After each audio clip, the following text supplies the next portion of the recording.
Hola, I'm Alicia Navarrete, and this is your Week in Yucatan Today, presented by Yucatan Today and La Jornada Maya, recording at the International Reading Fair this week. This week, a humanitarian vessel bound for Cuba remains held in Progreso by Mexican authorities, citing safety irregularities. In a last-minute announcement, Chaltún confirmed its pre-dawn opening for the spring equinox, but with a brand new admission price. A quick guide on what to expect and how to plan for the massive equinox crowds at Chichen Itza this weekend. Let's get started. A mission to deliver 30 tons of humanitarian aid to Cuba is currently in limbo at the port of Yucalpeten. The Granma 2.0, a vessel symbolically named by activists, is being held by Mexican federal authorities due to safety and registration irregularities. The cargo consists of food, medicine, and technological equipment gathered by Mexican and international activists. The mission is a direct protest against the U.S. embargo, with organizers explicitly criticizing the policies of the Trump administration. The local port authority, the Capitanía de Puerto, suspended the departure after detecting several violations, including missing safety equipment as the vessel lacked sufficient life jackets and fire extinguishers, paperwork issues such as updated registration and navigation logs, and overcrowding, as authorities reported an excess of registered passengers for the journey. While two smaller sailboats carrying 3 tons of aid are expected to depart from Isla Mujeres this Friday, the main vessel remains docked in Yucatan as we record. Activists are currently seeking intervention from the Mexican federal government in order to set sail as soon as possible. After weeks of uncertainty and initially being left off the official federal list, the Chaltún Archaeological Zone announced late Thursday that it would open its doors for the 2026 spring equinox today, Friday, March 20th, and tomorrow, Saturday, March 21st. Visitors hoping to see the sun align perfectly with the Temple of the Seven Dolls on Saturday should arrive early. The site will open at 4:30 a.m., with the astronomical phenomenon expected to occur around 6 a.m. The most talked about part of the reopening isn't the sun, though, but the cost.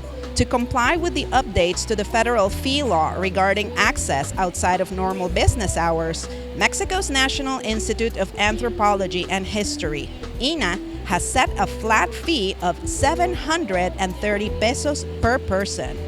Unlike regular hours, there are no discounts for local residents, students, or seniors during this early morning session, and payments are being accepted in cash only.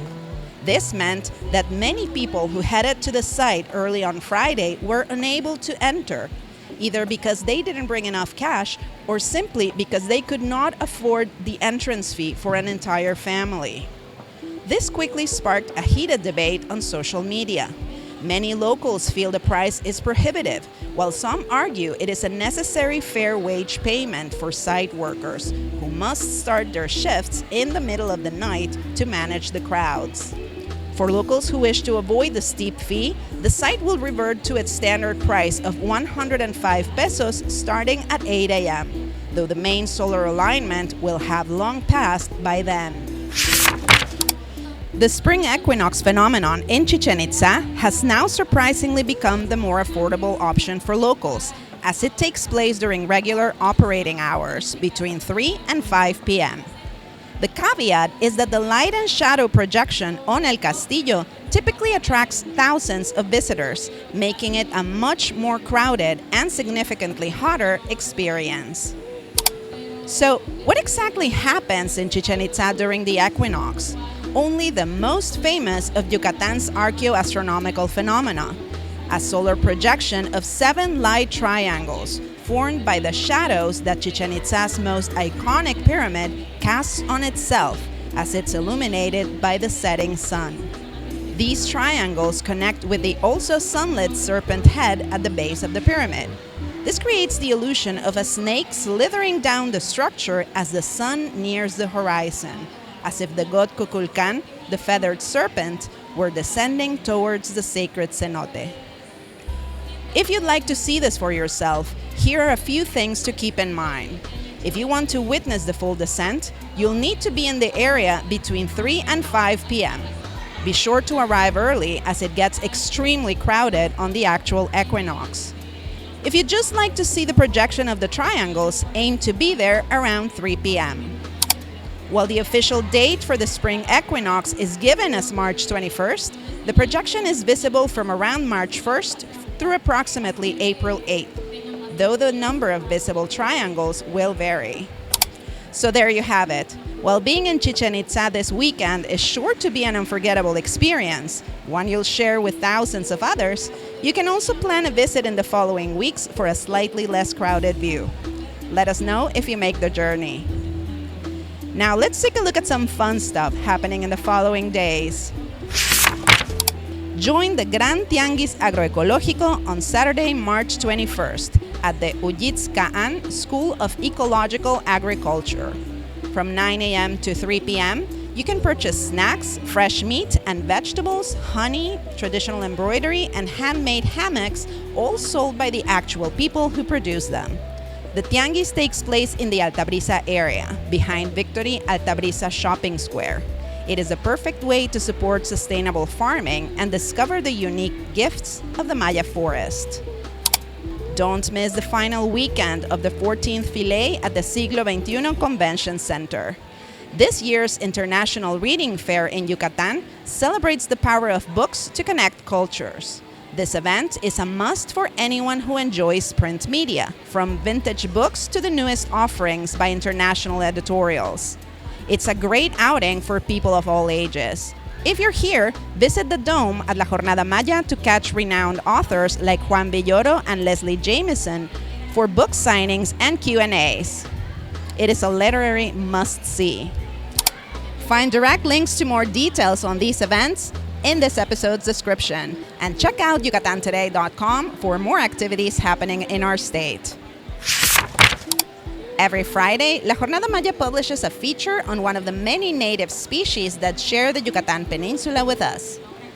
This week, we're meeting one of the most misunderstood residents of the Yucatan Peninsula, the red-rumped tarantula, known locally by its Maya name, Chiwo. Despite the myths and fears surrounding them, these spiders are vital to our ecosystem, acting as natural pest controllers by hunting crickets, roaches, and even scorpions. The red rump gets its name from the striking orange-red hairs on the female's dark abdomen. These hairy creatures like to spend their days in silk-lined burrows under rocks or logs, from which they emerge to hunt at night. They are incredibly resilient. While they prefer the jungle, they've had to make do with urban growth and can sometimes be found in gardens or parks across Mexico, sometimes even inside homes. While they look intimidating, they are actually docile and skittish.